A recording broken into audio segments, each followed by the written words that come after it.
My wife cheated on me once. Once was enough. I'm sure she thought she had everything covered, and was quite surprised at the way I handled things. The build-up was the usual story. Married for 15 years, things had gotten rather stale. We drifted apart, spending time in the same house under the same roof but in separate rooms. Though she grew distant from me, I noticed at some point that we were no longer partners, no longer confidants, no longer lovers. She left too many clues. I picked up on things and dug a little. Turns out she was having an affair, or at least an emotional one. She started complaining to me. This was normal, and I had stopped listening to her complaints and digs at me over the years. Now, with this new evidence, I not only heard her, I listened. She was unhappy with our marriage. She was falling out of love with me. It was clear to me if I tried to bring up the subject that she was wrong, that we could fix our love, that I loved her, and we could reclaim our marriage. She would just pull further away from me. She would just look at me, and within her eyes, I would see another bridge between us collapse. To hell with this, I uttered to myself as I drank my beer. I had gone and replayed our last argument over and over in my head. I tried to find a way to claim her back. She was mine after all. It seemed, I thought to myself, that every time I tried harder to gain my wife back, she pulled away from me even farther. I sat there late into the night, allowing my wife to sleep in our big lonely bed while I nursed my hurt feelings. Somewhere along the way, my brain kicked in, and a new track of thinking worked its way into me. Why was I arguing with her about what she felt? Why indeed? I realized at that moment that everything my wife had been telling me was the truth, a truth I couldn't simply ignore or talk her out of. She was telling me how she felt, and here I was arguing with her, telling her that she was wrong, that she was not actually experiencing those feelings. How stupid was that? How can you tell someone they are wrong about how they feel? Well, that would stop right away. How she felt was how she felt, so why argue about it? So, how did I feel? Strange. No, really, it was strange because when I sat there in the dark on the couch thinking about my recent relationship with my wife, I realized that I was unhappy too. I wasn't quite sure that I loved her anymore. I was in love with the idea of still being together and married with my loving wife. But that wasn't the reality now, was it? That eureka moment hit me. It took me a while to put it together, but I now had a plan of action. Whether it worked or not, at this point I didn't care, because I now knew that what I had been doing and what she had been doing was not working. What's that saying? The definition of insanity is trying the same thing that didn't work over and over again, thinking that it would work. I smiled, tossed my beer bottles in the recycling bin, and decided to sleep in the guest bedroom. Frank, Linda had opened the door to the guest bedroom and had flipped on the light, switching to blind me out of my sleep. "What are you doing sleeping in the guest room?" I blinked away the light until my eyes grew accustomed to the brightness. "I was up late. Didn't want to disturb you," I said. She looked at me and then shuffled off to the kitchen for coffee. I'm not a coffee drinker, having been blessed with the ability to wake up and be alert immediately. I jumped into the shower and prepared for work. Today I had a spring in my step. That evening, Linda sat down across from me in the living room. I was in my familiar seating position on the couch. Linda clenched her hands. She was anxious, and I felt that she was preparing herself to tell me something. "Frank," she started, "this isn't working. I feel frustrated and confused, and I don't think I love you anymore." I sat there looking at her. She paused, then continued. "Frank, I know we've been together for so long, but I think we need to get a divorce." That word hung in the air. I smiled as she nervously looked at me. "That sounds good, dear," I said. She blinked. "Frank, did you hear me?" I nodded. Yes, of course I heard you. You don't feel things are working. You don't love me. You want a divorce. I agree." "Ah, you do." She was unsettled now. I got up and went to her. I knelt down in front of her. "Linda, I can't change how you feel. You don't love me. How can I argue against that? Can I tell you that you were wrong? No, you don't love me. Well, to be frank, there's been a lot of times when I didn't love you either. If you feel that you can't live with me anymore, well again, how can I argue that? Linda was looking at me like I was crazy. Deep down, though, I could see that she was nodding at my acute ability to realize that what she said was the truth, and she appreciated it. Wait, you didn't love me? She asked. There have been times just like you. She got a little flustered. In all the time she played out this little scene in her head, she had never anticipated me reacting like this. I enjoyed seeing her emotions play out on her face. Well, I said, anything else? I have to go out tonight, so I would like to get this settled now if you don't mind. Are you moving out right away? I got up and started to get my jacket on, preparing to leave. Frank, where are you going? I'm going out. I think I'll hit up a few of the bars. I might as well start looking for someone else now. No time like the present. I waved goodbye to her and left her still sitting in her chair with her mouth hanging open. I stopped off at the first bar, a rather subdued and older crowd hangout. There I took a bourbon and sat down at one of the tables away from the crowd. I pulled out my mobile and put another part of my plan in action. I called a friend of mine from work. Jessica worked with me in my department and was known as the company gossip. Playing the part of the poor put-upon husband, I solemnly relayed the conversation I had with my wife, specifically how she had blindsided me with the request for divorce. The reason I called her, not the real reason, was that I was out on the town, drowning my sorrows, and might not be into work the next day.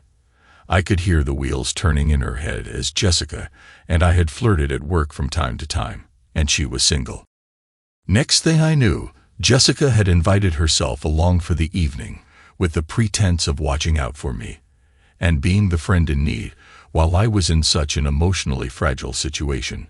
I met Jessica at a lounge I knew to be frequented by my wife and her friends. Was I concerned that someone might see me? No, my marriage was apparently over.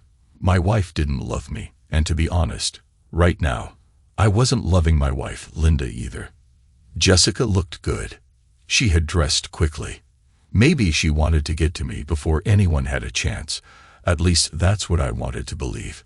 But when she saw me, she was a little surprised that my body language and mood didn't match the news that I had told her over the phone. The smile on my face didn't help either. Frank, what's going on? She sat down next to me with a scowl on her face. I held up my hand and motioned to my ring finger, which was now bare. She wants a divorce. That's how she feels. Why should I fight it? I beckoned the waiter over and ordered a refill. Jessica ordered her usual Cosmo. Frank, you sounded more broken up over the phone. Jess, we've been unhappy for a while now. I finally realized that I maybe don't love her like I did anymore. She wants this final thing from me, being the divorce, so you know what? I'm not going to fight it. She wants out. Fine. She's out. I'm not going to lay around in misery, lonely and unloved. Jessica took a big swig from her cocktail. She sat there looking at me. I was having this effect on women, I was now realizing. Whatever this attitude was that I had, I noticed it confounded the women. Shall we dance? I didn't wait for her reply, just grabbed her hand and took her out on the dance floor. Frank, what are you going to do? I held her closer. I'm going to give whatever it is that she feels she wants.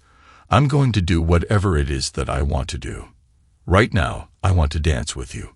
Actually, I've wanted to dance with you for a long time. Now I am able to. She looked up into my eyes and smiled. If you're trying to get back at her. I cocked an eyebrow. And if I am. She snuggled up into my body. She felt good and warm. I'm fine with that, she sighed. We lost track of time. It was so pleasant to not have to worry about Linda, wondering if I needed to call the house to let her know when I would be back. Jessica was fun, intelligent, and we flirted throughout the evening. She was mine for the taking. She knew it. I knew it. I didn't take her. It was really good to know that someone wanted me, though. My wife had bruised my ego, and Jessica propped it back up more so, I would say, as Jessica was a better-looking woman than Linda. We kissed in the parking lot at her car. I guided her in and smiled. "I'll see you at work tomorrow." She nodded. I had made it clear that I was looking for some fun now. I wasn't looking to nail another woman down in my not-so-subtle way in which Jessica understood. I was now eligible and looking. I'm sure that by the end of business tomorrow, all the women in the company would know this. I would like to tell you that I'm a bigger man, but the truth was that I was looking forward to rubbing Linda's nose in it a bit. "Where were you?" Linda asked me as I got in. She had been in bed, but once she heard me come in, she had marched out to see me.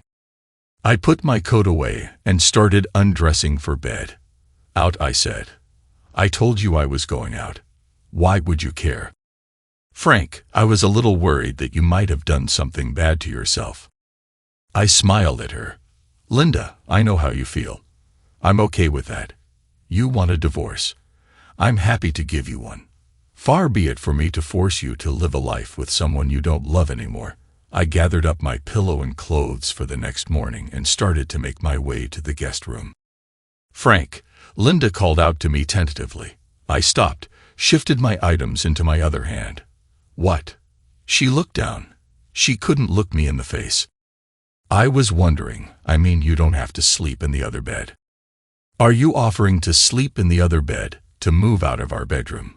I didn't want to make it easy on her. She gasped and sniffled back a tear. "I didn't mean that. You can share the bed with me. That is if you want to. If you don't, well, I guess I could move out into the other room." She was flustered. The thought of actually moving out of her bedroom was something she never anticipated. She held her breath in fear that I would make her do just that. I put her out of her misery. "Well, this bed is more comfortable. I'll stay in here with you, if it's not too much trouble on your account." Her face brightened. "Oh yes, that will be fine. It's no trouble for me." "Good then," I said, and threw my pillow back on the bed. She wanted to talk, but I was too tired and told her to go to sleep. We would have time to talk later. Sure enough, by the next afternoon, I had been propositioned by 3 other women at work. I even had a friend of mine slip his sister's number to me. She was a widow and was having a difficult time finding someone to date. I had set up dates for that coming week with all 4 of the girls, as well as a repeat with Jessica. I had purposely left tonight free, as I would have to speak with Linda. We needed to work things out. She needed to get on with her life, I suppose. I got back to the house and was confronted by Linda. "Carol saw you last night at the lounge. She said you were with a woman. Who the heck was she? What were you doing?" "Carol said you two were very comfortable with each other." I could have blown up at her. I could have yelled at her, calling her a hussy for the time she was out talking to men, neglecting me, drifting away from me. But I didn't. I smiled and told her I would answer her questions after I had changed.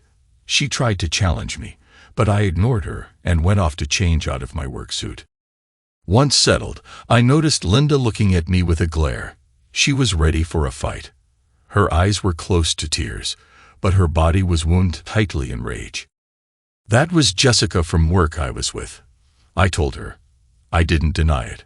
I'm sure she thought I would. "What were you doing?" she accused. I looked at her and said simply, "We were on a date." "A date?" she screeched. I nodded and still sat calmly in my place. "You have no right. We're married. What made you think you could?" I got up and got a drink from the kitchen and sat back down.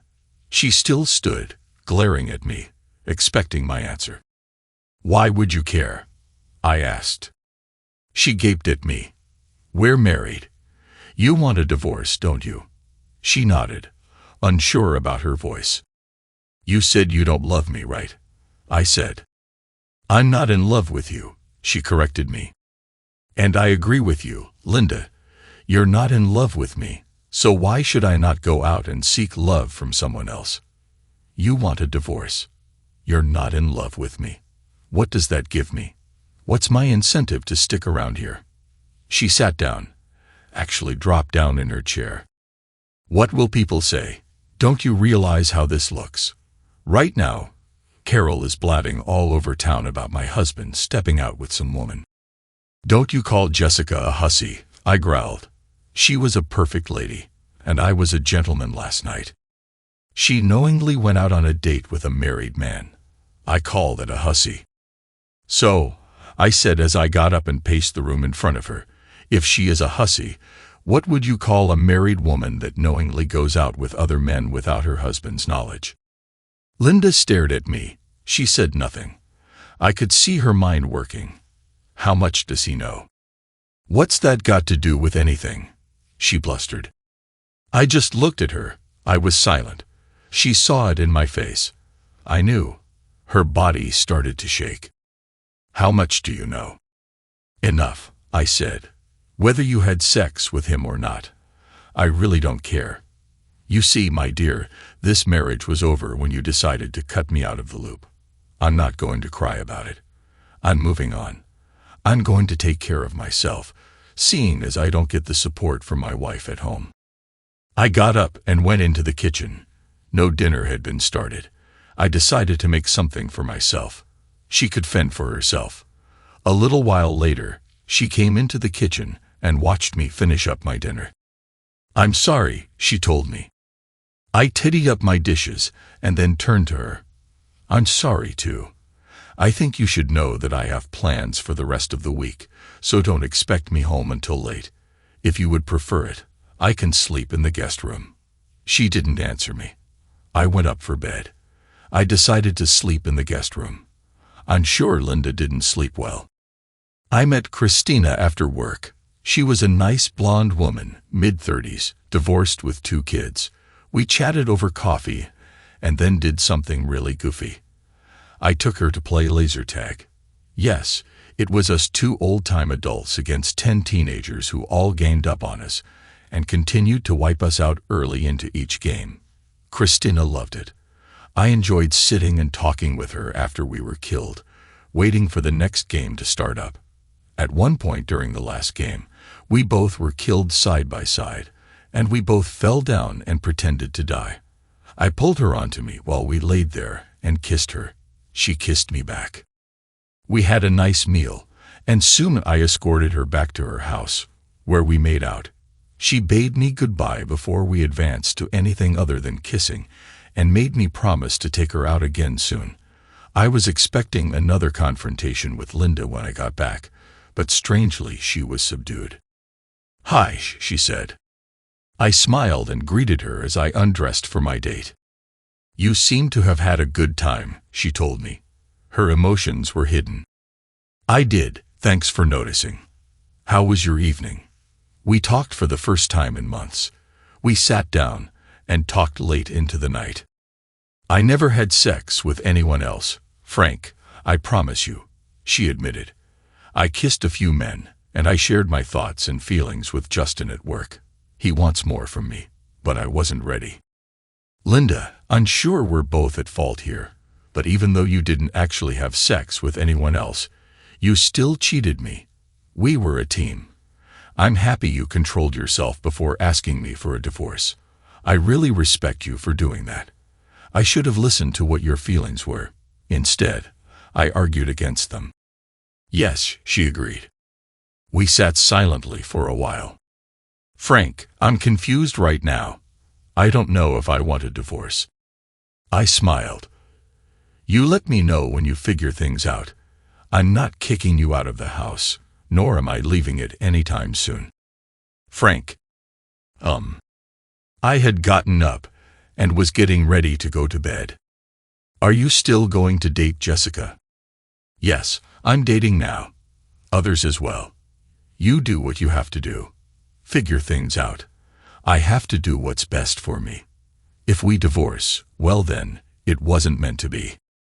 I headed into the guest bedroom. She followed me in and stood at the door. Frank. I turned to see her as I pulled my shirt off. Come back to bed with me, please. I hesitated. I don't think I want that anymore. Tears dropped from her eyes. I don't know. I just want you right now. I held out my arms, and she rushed into them and sobbed. She was confused. She didn't know what to feel. I took her back to our bed. I held her as we drifted off to sleep. Lauren was a good friend of mine. She was a self-proclaimed geek, and she and I were always talking about the latest television shows and fan stuff. There was a neat dive bar with obscure live music that she had been anxious to go to, but none of her friends or dates were interested. That evening, I took her. It was fun. And although we had flirted from time to time at work before, there was absolutely no chemistry between us as romantic partners. It was an early night for both of us, and I went back to the house. It was a fun time, but we were friends only. I rolled up to the house and found a car parked in the driveway. My jealousy reared its ugly head for a moment, but I calmed myself down and repeated to myself that everything would be what it would be. Doesn't make sense, does it? Well, it happens to calm you down if you change the tone. Something about tonality can change your anxiety. I had learned that from my shrink when I was being treated for fear of flying. Instead of freaking out and screaming to myself, "Oh my God, I'm going to be getting on a plane," he had me change my tone into one of excitement and anticipation. "Oh my God, I'm going to be getting on a plane. I can hardly wait." It took some practice, but it tended to work for the short term. Not knowing what to expect, I repeated my mantra and opened the door to see Linda sitting and chatting with Carol, one of her friends. "Frank, I didn't expect you back so early," Linda said. "Carol," I nodded to them. Carol shot daggers out of her eyes at me. She said nothing. "Things wrapped up early, so I'm back now. Would you like some privacy?" Linda and Carol traded looks, and then Carol got up from the couch. "I should be going. Linda, I'll talk to you soon." Linda walked Carol to the door. Carol gave me a dirty look, said nothing to me, and left. "Sorry for barging in on you. I didn't mean to cut your evening short," I told her. "Don't be silly, Frank. This is your home, too." Home. When was the last time she or I had referred to the house as home? "Did you eat?" she asked me. She had some leftovers from the meal she and Carol obviously had shared. I picked at some of the food while she busied herself cleaning up the kitchen. "How are you?" I asked. She sat down. "I'm fine, I think. I invited Carol over to talk, but she just confused me more." "Oh. She wanted me to kick you out, change the locks, and divorce you." Well, my key still works, so I take it you haven't had time to call the locksmith." She laughed. "Don't be silly. I had to explain to her that I was the one that asked for a divorce after I had told you that. What rights do I have on you? I gave you up, didn't I?" She looked deeply into my eyes. That last part was a question. She was desperate to know the answer. Changing subjects, I called an audible and changed plans. "Oh, bad news, I'm afraid. My date for tomorrow night canceled on me. Now I'm stuck with concert tickets. Maybe you would like to go with me instead." Her face lit up. "Oh, Frank, I would love to. That is, if you want me to." I shrugged. It would be a waste. Maybe I can give them away to someone at work. "No," she said forcefully. "I mean, I would be happy to go." "Happy to go with me?" She blushed and nodded. "What was that?" I asked. "Yes," she whispered. I smiled. It might be fun. I broke the news to Heather. She was disappointed, but such is life in the dating game. Linda was dressed up and ready to go when I came by after work to pick her up. She looked good. She was dressed to impress. I'm pretty sure she was dressed up to impress me. I didn't know too much about the band. Heather had suggested it to me, so I had gotten the tickets. They were good, loud but good. I guess I wasn't surprised when we bumped into Heather. I could see Linda was surprised at how good-looking Heather was and quickly realized that Heather would have been my date for tonight. I apologized to Heather and she looked over at Linda. "Heather, this is Linda." Linda, Heather was supposed to be my date, but well, things came up. Normally, when I introduce Linda, I always refer to her as my wife. This time, I made a point to not do that, and Linda immediately noticed. "Heather, so nice to meet you. I'm Mrs. Donaldson." She stared right into Heather's eyes, and something was communicated between the two women. Heather was smart enough to excuse herself and told me she would see me at work the next day. Linda was fuming. She grabbed my hand. "Frank, where's your wedding ring?" I shrugged. "At home. I took it off after you asked for a divorce. I don't need it now." Again, Linda was speechless. Damn, it was fun keeping her quiet. "Frank, we aren't divorced yet." I smiled and concentrated on the music. On a few occasions, I went to the bar to refill our drinks. Each time, Linda watched me like a hawk. Each time I was at the bar, a woman approached me, and I chatted with her. One I made laugh, and she even slipped me her number. Linda saw it all, but she said nothing. I'm not really a ladies' man. I can flirt a little but have always been respectful and never pushed anything. After Linda had asked me for a divorce, I had let myself be free. I found that I had a rather crude knack for flirting, and now, with the restraint of a partner removed, I found that I didn't have to hold back. I wasn't the best-looking guy around, but I always had the ability to be a bit of a smartass, and I found that the women out there looking seemed to appreciate my humor and candor. Linda, for the first time in a long while, saw me in action. I guess it surprised her, but she must have realized that a long time ago, these same techniques and moves and flirtations had captured her heart. This evening, I think she was remembering just that. She was silent on the way back home. I kept quiet as well. Once inside the house, we went about getting ready for bed. "Frank, where's your wedding ring?" I pointed to my sock drawer in the dresser. She went over and opened it. Reaching in, she grasped the golden band and pulled it out. She looked at it, then at me. The weight of the symbol had touched her, and her eyes watered. "It's yours now," I told her. "I guess you should have it now." She looked at me. "What am I supposed to do with it?" "I guess anything you want. The ring is a symbol of our love for each other, of our marriage." It was a shield at some point, a warning that the wearer was unavailable to others. I doubt very much that most people appreciate and acknowledge that symbol now. I know that for me, it helped fend others off. I had hoped it did the same for you. Since you've changed your mind, I guess I don't need that symbol to protect me anymore. It only reminds me now of what once was. I looked right into her eyes until she returned my gaze. "When the time is right, you will know what to do with that ring." I walked over to her and closed her fingers around the golden band. She watched me and accepted the responsibility. "Frank."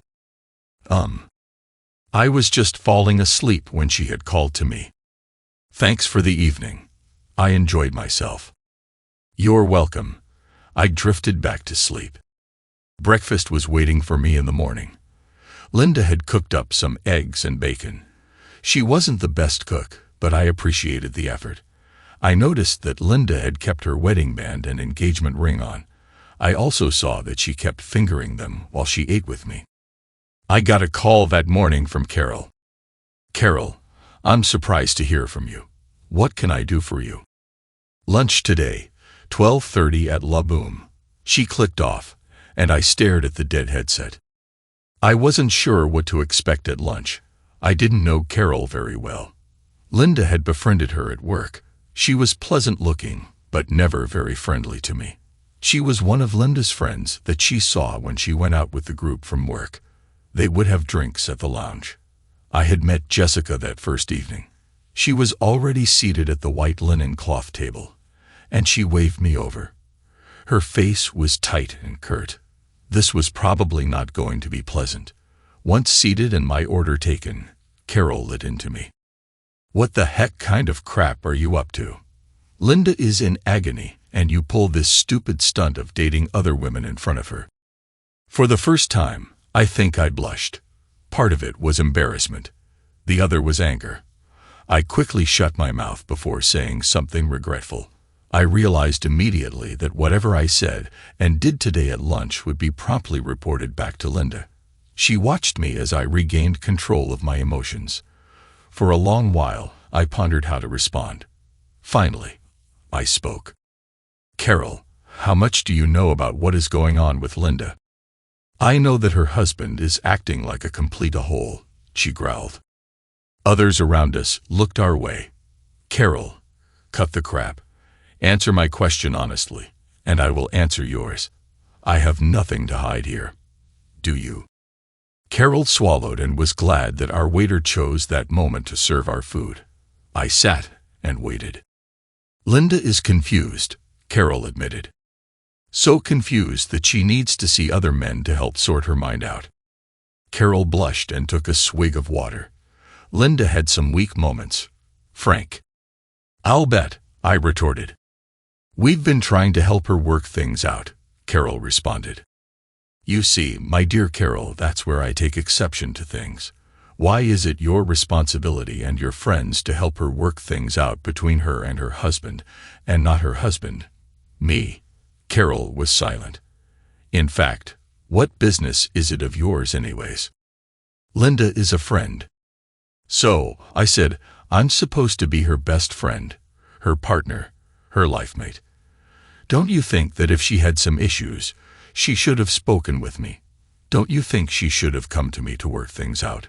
Instead, she goes to her friends, who apparently are such good and responsible people that they take her to places where she can work her feelings out with other men, men who don't seem to care that they are kissing another man's wife." Carol turned a little pale. No, she turned a lot pale.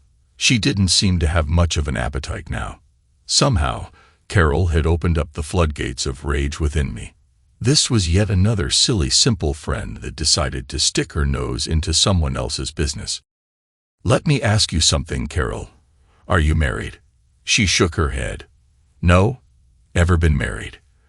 Again, no. "Do you have a degree in counseling?" "No. So what qualifies you to give advice to someone about marriage? You haven't ever been, so how would you know what it feels like day in and day out? What gives you the right to twist and manipulate someone else's marriage?" She gasped, "But I'm her friend." "Not from where I'm sitting. How many times have you spoken to me?" "Once or twice that I can remember. I've been married to Linda for 15 years, yet when did you ever take the time out of your life to meet and speak and get to know the man and partner of your friend? I've only been in her life for 15 years, so I know there hasn't been much time. But really, you talk about advice. You talk about helping her through this, yet what do you know about me other than what Linda has told you from her perspective?" I sensed that Carol was about to cry. I had gotten through to her, well, as much as I was ever going to. Now to pass on a message to her and through her to Linda. "Carol, Linda told me how she felt. She wanted the divorce. She told me, and I quote, 'I'm not in love with you anymore.' Well, Carol, tell me, how should I react to that? What possible argument can I give her to tell her that she's wrong? She isn't. Well, she's the one that wanted the divorce. Why should I be the miserable one hoping for her to change her mind?" I finished my drink. My meal was half eaten, but I was done. I got up and gave one last look at Carol. I found that other women out there see something in me my wife doesn't anymore. She pushed me away. I didn't push her away. I'm not going to cancel my life because my partner is confused and doesn't want me anymore. Others do. She didn't. How she feels about that is her own deal. I'm done trying to change her mind and tell her how to feel. I can embrace it now. One last thing, Carol. You call yourself her friend, yet when she was having her weak moments, you did not stop her but you let her have her moment without thinking that she has a husband at home. Let that sink in. With that last statement, I left before Carol could say anything else. I knew that as soon as I left the restaurant, she would be on the phone with Linda. At this point, I had other things to think about. Work was calling, and this evening, I was going out with Janet. Things went really well with Janet. Janet was different from the others. She was younger than me, but very mature and very sexy. We had been very polite and civil when she first joined the company, but a few months in, I had been telling a rather racy joke to some of the fellas when, behind me, Janet had entered the room to hear my rather vivid punchline. The men around me noticed her and all held their breaths as I turned around to see her shocked face. I smiled a rather mischievous grin at her and said, "Admit it, it's both true and funny." She stood there for a moment with an "I can't believe this white boy just said that to me" look, and then she busted up laughing with me. From that point on, she was one of the guys. But by the end of my date with her, she was all woman. Janet let me get farther than my other dates, and at the very last moment, I was the one to decline her offer of staying the night. As much as I wanted to, there were issues with Linda that had to be settled before I could, in my mind, bed another woman. "Frank," Linda asked me after I had settled into bed. "Yes."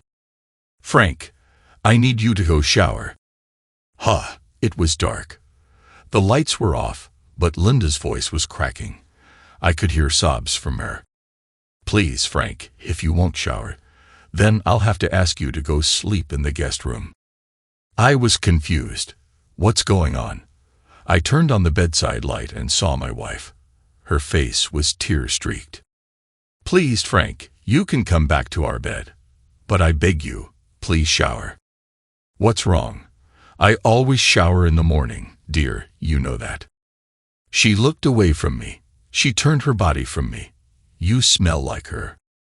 Oh, her being Janet. I had her scent on me. I got out of bed.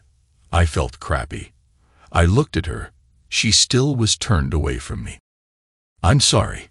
I didn't realize. Look, if you want me to go to the guest room, I can do that if you want me to." "No," she sobbed. "I want you back in our bed. Frank, I can't handle you having someone else's scent on you. I just can't. I'm sorry. I want you in our bed, but it's bad enough knowing that you were seeing others. I can pretend that you were out with the boys. I can ignore my friends telling me who they saw you with. I can even meet them, like that Heather girl, and tell myself that you're just friends. But now I know. I can smell it. I can tell. I want you to come back to our bed, but only after you shower. I can't handle her scent on you. You made your bed and let me loose. Don't ask me to change now," I said and walked to my room. The next morning was Saturday, and I slept in. It had been a long week for me. Going out every night made me realize my age. I hoped that I would not come down with a cold or something. Some big player I am. Linda woke me up with breakfast. Afterwards, she asked me what my plans were. "I don't have any for the weekend," I told her. "Frank," she asked. I was still sitting at the kitchen table. "What is it?" "Frank." She had reached into her pocket and had pulled something out. She came around to me and knelt before me. She opened her hand, and within I saw my wedding ring. Grabbing my hand, she looked up at me. "Frank, I want to work on our marriage. I think maybe I hadn't thought things through." She tentatively started to slide the ring onto my finger. I did not let her. "I still love you. I'm still in love with you." She knelt there, waiting for me to say something. Finally, I spoke. "Linda, when a man and a woman marry, they promise to be with each other in health and sickness, and better or worse, and forsake all others. You forsake me, your own husband. You saw issues in our marriage, and went to your friends to consult them, the friends who are not even married. You went away from this marriage and pushed me away from you. You chose this. Linda, you could have come to me if there were issues, yet you found your comfort in the arms of other men. I don't know if you slept with them or not. Honestly, I don't care, because the moment you left my side and went away, you went away. I thought about this every day that I was away from you. I am happy without you. I am happy away from the memories of your betrayal. I would be a fool if I think that we can get back together. I don't want days when we fight, and I bring out your cheating, and our fight will be painful for both you and for me. Tomorrow morning, You will be served here at our house. We are dividing our assets equally. I give you this house in place of my other assets. You may want to have a lawyer discuss this with you. I will wait for it. However, I no longer want to stay with you. You made a choice to cut me out. Now, I make the same choice." Linda collapsed on the floor and cried. I went back to my room and slept. The next morning, I packed my stuff and started to leave. Linda was in the kitchen, and it seemed that she was there all night. I sat down near her. "I am not here to say sorry or blame you for anything. I just want you to think that we were never meant to be together."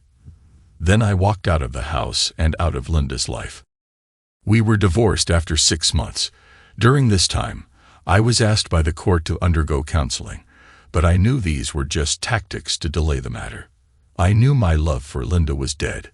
Throughout the sessions, Linda kept on repeating that she did not sleep with anyone other than me. It was only in the last session that I spoke at length. I was very clear. Linda did not love me. The counselor tried to point out Linda's confusion. I countered, saying that a person should be confused to marry someone. If you marry someone, it means that you have overcome a confusion and decided that you want to live with this person for the rest of your life. The counselor's point was that we live in a modern society and that these things are very common. I knew what she was trying to do. I can understand that these things are common. Then why get married? If you have to cheat on your lawfully wedded husband, then why marry in the first place? What is the meaning or sanctity of getting married? Ban marriages to start with, and since, per your logic, cheating is common, so is divorce. There are laws in nature that you and I cannot change. For every action, there is an equal and opposite reaction. You cheat, you get divorced. The young counselor did not have a lot of answers. I guess she did not have a lot of experience. The divorce was final, and after 6 months, I was free. Am I happy? Not really. Am I sad? Not really. I guess the happiness and sadness index broke somewhere down the years. Do I enjoy my life? Yes. I date women. I train and I work. Did I rush back into a relationship? No. I was not in a mental state to do that. I had to undergo therapy to get my mind and my heart straight. What really helped is the martial arts training that I started. I know I am too old to compete, but then since when can an old dog not learn a few more tricks? Linda got married. I was invited, but I never showed up. Carol too got married, only to get divorced after 5 months. Her husband was a smart cookie, had a solid prenup in place. Will I get married again? I really don't know the answer, but maybe time has that answer.